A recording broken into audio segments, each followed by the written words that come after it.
Alright, now 38. A clerk moves a box of cans down the aisle by pulling on a strap of the box. The clerk pulls with a force of 185 newtons at an angle of 25 degrees to the horizon. So he's going to be pulling up. So that was represented by my yellow arrow here, and it's at 25 degrees. First things first, find x and y.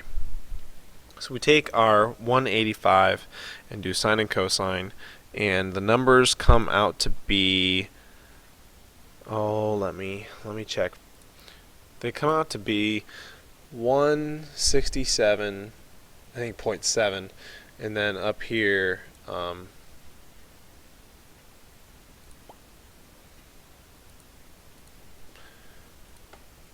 78.2. Sorry, I already have it done.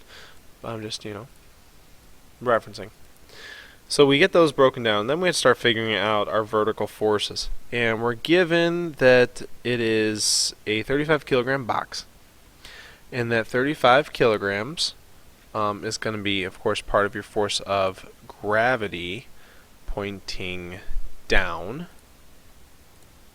So that's going to be part of your force of gravity.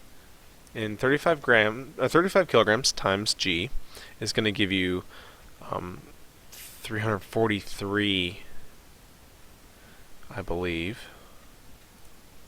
That's going to give you 343.4 newtons down.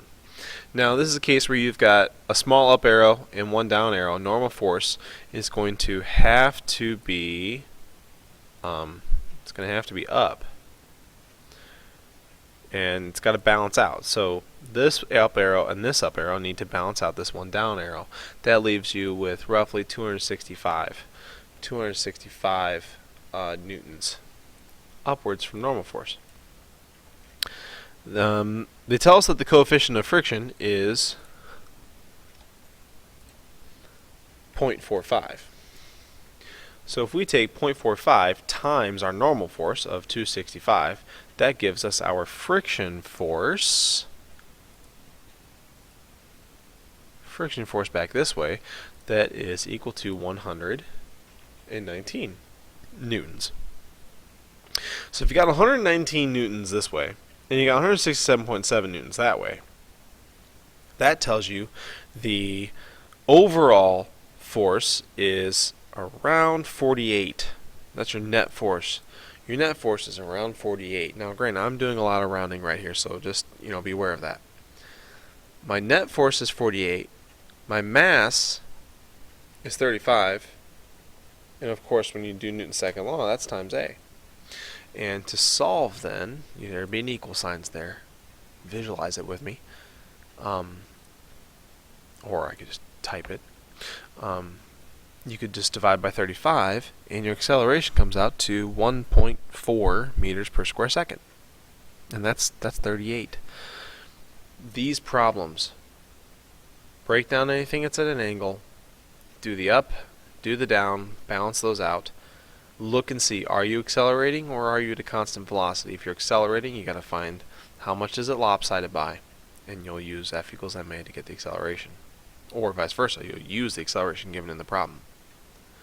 Alright, and then that takes us all the way back into the spring question. In the spring question, we're using Hooke's law, where force elastic equals kx, and they tell us that we're pulling back on a bow with 230 newtons of force. 230 newtons is going to equal k times the 40 centimeters that you're pulling back, and you're just going to divide there, and it comes out to 575 for number 9 on page 340 or 394.